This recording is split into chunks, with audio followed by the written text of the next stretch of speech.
સુરેન્દ્રનગર જિલ્લાના પાણસિંગા નજીક હોટેલમાં ગેરકાયદેસર પેટ્રોલ અને ડીઝલની ચોરી કરતી 2 ટેન્કર સહિત 6 શખ્સોને એસઓજી પોલીસે ઝડપી પાડ્યા.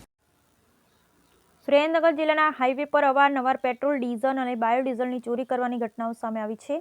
ત્યારે સુરેન્દ્રનગર જિલ્લા પોલીસ વડા ગિરીશ પંડ્યાની સૂચનાથી જિલ્લામાં થતી ગેરકાયદેસર ડીઝલ, બાયોડીઝલ, પેટ્રોલનું અનઅધિકૃત વેચાણ તેમજ સંગ્રહખોરીની પ્રવૃત્તિઓને સંપૂર્ણપણે નિસ્તનાબૂદ કરવા માટે સૂચના અને માર્ગદર્શન મુજબ પીઆઈ BH સિંગરખિયાને બાતમીના આધારે અમદાવાદ રાજકોટ હાઈવે પર આવેલ કટારિયા ગામના બોર્ડથી આશરે 1.5 કિલોમીટર ડાંબા હાથ ઉપર રવિરાજભાઈ હરસિંગભાઈ ચૌહાણ રહે ભાડુકા તાલુકો સાયલાવાડાની કબજા ભોગવાટની ક્રિષ્ના કાઠિયાવાડી હોટલના પાછળના ભાગે આવેલ કમ્પાઉન્ડમાં પોતાના મળતિયા માણસો રાખી હાઈવે પર આવતા જતા પેટ્રોલ ડીઝલ ભરેલ ટેન્કરોમાંથી પેટ્રોલ ડીઝલની ચોરી કરવાની ગેરકાયદેસર પ્રવૃત્તિ કરે છે.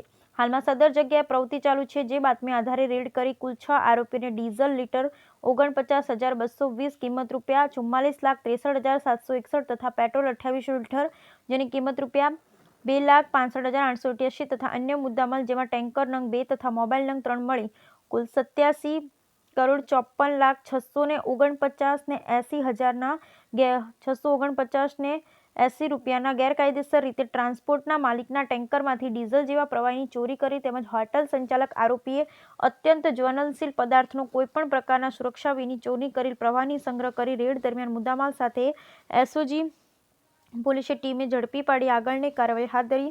આ અંગે પાણસિંગા પોલીસ સ્ટેશનમાં ગુનો દાખલ. સુરેન્દ્રનગર.